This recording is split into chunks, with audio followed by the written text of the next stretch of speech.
Hello everyone! Today we're going to make one of my favorite halwa recipe, which is Multani Sohan Halwa, also known as Habshi Halwa.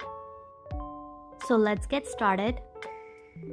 If you're new to my channel, subscribe and hit the bell icon so you won't miss any new updates. The measurements of this recipe makes about 3.5 to 4 kilo of halwa. So if you want to make a smaller quantity, add ingredients accordingly. I have taken 5 cups of all-purpose flour. To it, I'm adding 1 cup of whole wheat flour and 1 cup of sprouted wheat flour, also known as angoori atta.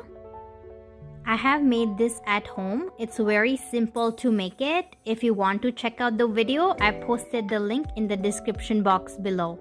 Or you can buy a ready-made sprouted wheat flour such as this one. The only difference with the store-bought flour is that the halwa will be less grainy in texture, as the one we make at home, we grind it coarsely. Adding 1.5 liter of milk and combining all 3 flour together.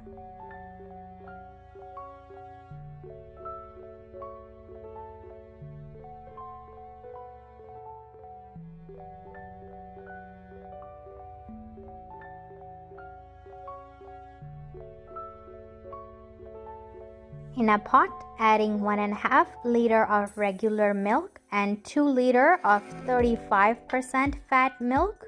I highly recommend if you can use a higher fat milk, as it will cut down your cooking time and also will give a rich taste to the halwa.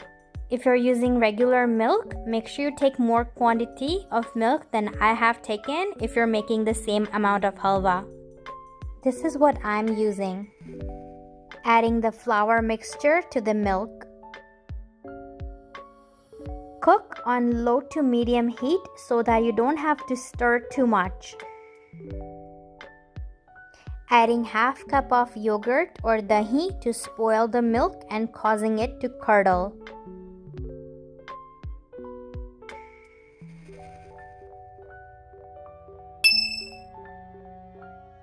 Adding 5 cups of sugar.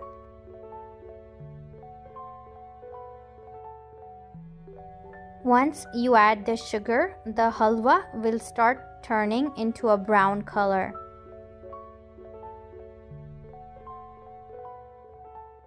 Cook on low flame and keep stirring in between.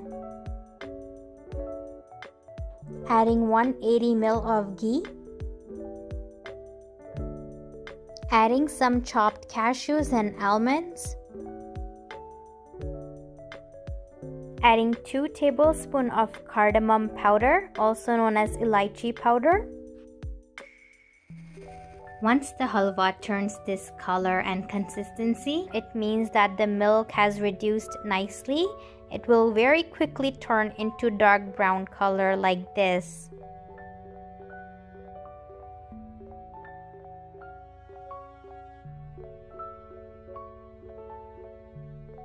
If you like this recipe, please subscribe to my channel.